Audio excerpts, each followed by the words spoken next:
మార్గశిర గురువారం. మార్గశిర మాసం చాలా ప్రశస్తమైంది. మార్గశిర గురువారమును లక్ష్మీవారం అని కూడా అంటాము.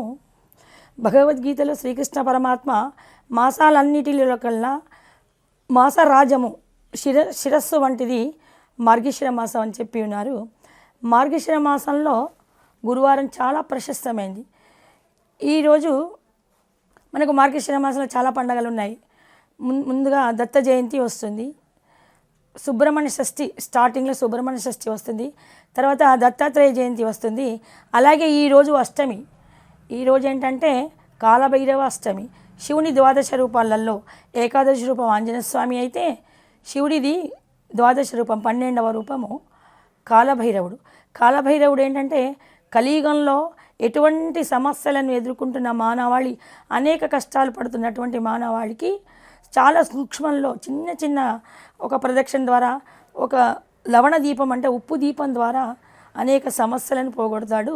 పితృదోషాలు ఉన్న వారికి వివాహాలు కాక, సంతతి లేక, ఉద్యోగాలు రాక, చాలా అనేకమైన దారిద్ర్యాన్ని అనుభవించడము, వృద్ధులైనా కూడా కలసర్ప దోషాల వలన చాలా అనేకమైన ఇబ్బందులు పడడము, ఇలాంటి సమస్యలన్నిటికీ కూడా మనకు కాలభైరవుడు చాలా ప్రశస్తమైన దైవం అన్నట్టు.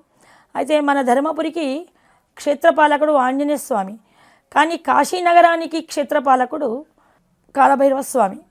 కాలభైరవుడు ఎట్లా అంటే శునక ముఖంతో మానవ ఆకారంలో ఉంటాడు. భూతపేత పిశాచాలు, గాలి ధూళి లాంటి వాటికి కూడా కాలసర్ప దోషాలకు కాలభైరవ స్వామికి అర్చించి 11 ప్రదక్షిణాలు చేసి లవణ దీపాన్ని పెట్టడం వల్ల అనేక సమస్యలను నిర్మూలనమై మనము ఆ బాధల నుంచి సమస్య నుంచి బయటపడతాం. ముఖ్యంగా నిరుద్యోగ సమస్య.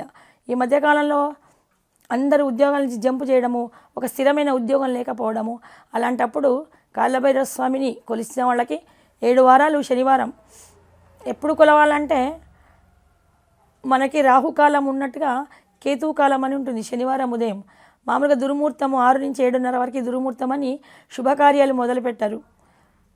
శనివారం రోజు 7 తర్వాత 7:30 తర్వాత ఏవైనా పనిని ప్రారంభిస్తారు. కంటిన్యూగా శుక్రవారం కులదేవత పెట్టుకుని వివాహ కార్యక్రమాలు ఉంటే చేసుకుంటారు.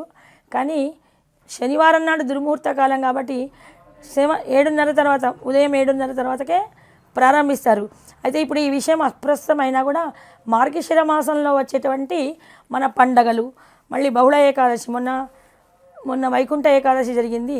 వైకుంఠ ఏకాదశి ఒకసారి పుష్య శుద్ధం మందు రావచ్చు, మార్గశిర శుద్ధ మందు కూడా రావచ్చు.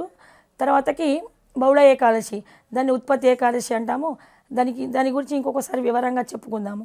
మురాసుర అనే రాక్షసుని చంపడానికి ఒక కన్యకను తన శరీరం నుండి ఉద్భవింపజేస్తాడు మహావిష్ణువు. ఆమె యొక్క చరిత్ర అంతా ఆ ఏకాదశి మహత్యం మళ్ళీ చెప్పుకుందాము. ఆ తర్వాత ప్రదోషము.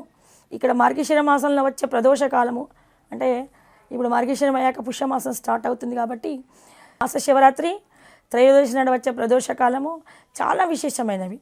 శివకేశవులకు సంబంధించినటువంటి అవన్నీ తర్వాత చెప్పుకున్నాము.